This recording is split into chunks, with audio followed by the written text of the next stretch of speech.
प्रिय भक्तों, आपका हमारे चैनल स्पिरिचुअल देव ज्ञान में स्वागत है।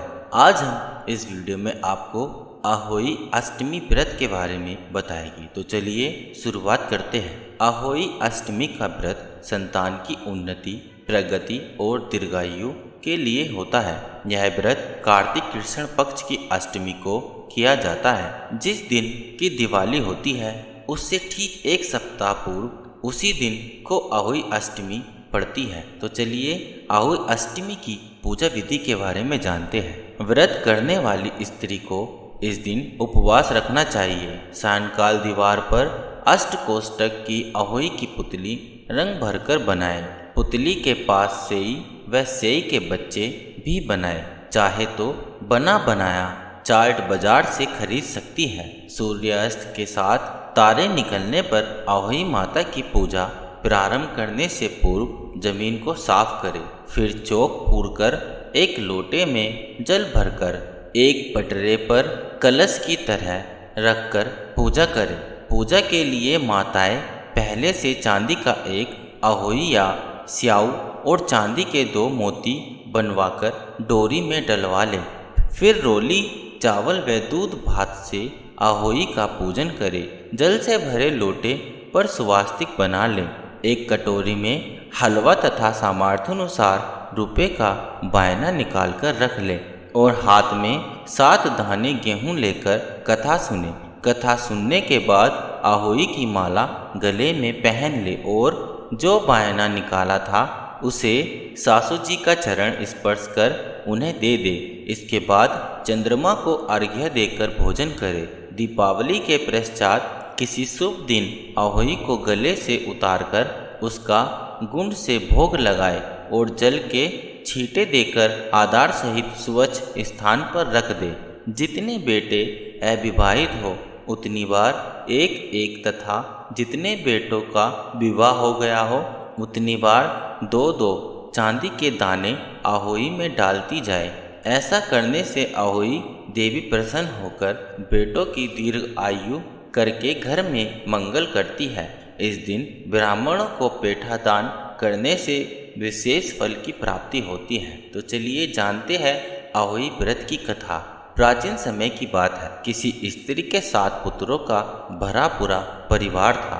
कार्तिक मास में दीपावली से पूर्व वह अपने मकान की लिपाई पुताई के लिए मिट्टी लाने जंगल में गई। स्त्री एक जगह से मिट्टी खोदने लगी। वहाँ सेई की माद थी।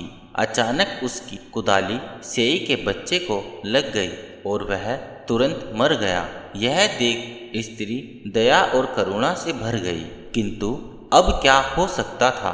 वह पश्चाताप करती हुई मिट्टी लेकर घर चली गई। कुछ दिन बाद उसका बड़ा लड़का मर गया। फिर दूसरा लड़का भी। इस तरह जल्दी ही उसके 7 लड़के चले बसे। स्त्री बहुत दुखी रहने लगी। एक दिन वह रोती हुई पास पड़ोस की बड़ी बुढ़ियों के पास गई और बोली, मैंने जानबूझकर तो कभी कोई पाप नहीं किया। हाँ, एक बार मिट्टी खोदते हुए अनजाने में सेई के बच्चे को कुदाली लग गई थी। तब से साल भर भी पूरा नहीं हुआ, मेरे 7 पुत्र मर गए। उन स्त्रियों ने उसे धैर्य बंधाते हुए कहा, तुमने लोगों के सामने अपना अपराध स्वीकार करा। जो पश्चाताप किया है इससे तुम्हारा आधा पाप धुल गया। अब तुम उसी अष्टमी को भगवती के पास सेई और उसके बच्चों के चित्र बनाकर उनकी पूजा करो। ईश्वर की कृपा से तुम्हारा सारा पाप धुल जाएगा और तुम्हें फिर पहले की तरह पुत्र प्राप्त होगे। उस स्त्री ने आगामी कार्तिक कृष्ण अष्टमी को व्रत किया और लगातार उसी भांति व्रत पूजन करती रही। भगवती की कृपा से उसे फिर 7 पुत्र प्राप्त हुए। तभी से इस व्रत की परंपरा चल पड़ी। यह कथा यहीं समाप्त हुई। चलिए दूसरी कथा सुनाते हैं। प्राचीन समय की बात है। दतिया नामक नगर में चंद्रभान नाम का एक साहूकार रहता था। उसकी पत्नी का नाम चंद्रिका था। चंद्रिका बहुत गुणवान, शील सौंदर्यपूर्ण, चरित्रवान और पतिव्रता स्त्री थी। उनके कई संतानें हुई, लेकिन वे अल्पकाल में ही चल बसती थी। संतानों के इस प्रकार मर जाने से दोनों बहुत दुखी रहते थे। पति पत्नी सोचा करते थे कि मरने के बाद हमारी धन संपत्ति का वारिस कौन होगा। एक दिन धन आदि का मोह त्याग दोनों ने जंगल में वास करने का निश्चय किया। अगले दिन घर बार भगवान के भरोसे छोड़ वे वन की ओर चल पड़े। चलते चलते कई दिनों बाद दोनों बद्री का आश्रम के समीप एक शीतल कुंड पर पहुँचे। कुंड के निकट अनंत जल त्याग कर दोनों ने मरने का निश्चय किया।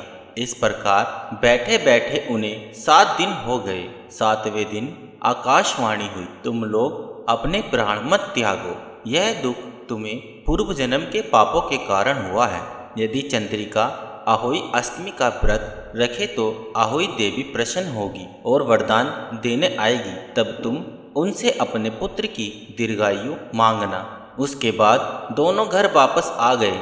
अष्टमी के दिन चंद्रिका ने विधि विधान से श्रद्धा पूर्वक व्रत किया।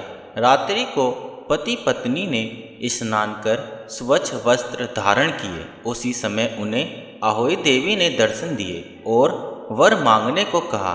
तब चंद्रिका ने वर मांगना कि मेरे बच्चे कम आयु में ही देवलोक को चले जाते हैं, उन्हें दीर्घायु होने का वरदान दे दे। आहोई देवी ने तथास्तु कहा और अंतर्धान्य हो गई। कुछ दिनों बाद चंद्रिका को पुत्र रतन की प्राप्ति हुई, जो बहुत विद्वान, प्रतापी और दीर्घायु हुआ। प्रिय भक्तों, ये कथा यहीं समाप्त हुई। चलो आज आहोई व्रत का आचमन जान लेते हैं। जिस स्त्री के बेटा अथवा बेटी का विवाह हुआ हो उसे आहोई माता का आचमन करना चाहिए। एक थाल में 4-4 पूड़ियाँ 7 जगह रखे, फिर उन पर थोड़ा थोड़ा हलवा रख दे। थाल में एक तियल यानी साड़ी, ब्लाउज और सामर्थ्यानुसार रुपए रखकर थाल के चारों ओर हाथ फेरकर सासू जी के चरण स्पर्श करे तथा उसे सादर उन्हें दे दे। सासू जी तियल व रुपए स्वयं रख ले एवं हलवा पूरी प्रसाद के रूप में बांट दे। हलवा पूरी का वायन बहन बेटी के यहाँ भी भेजना चाहिए। प्रिय भक्तों, इसी प्रकार आहोई माता का व्रत कथा पूर्ण हुई। जय माता दी।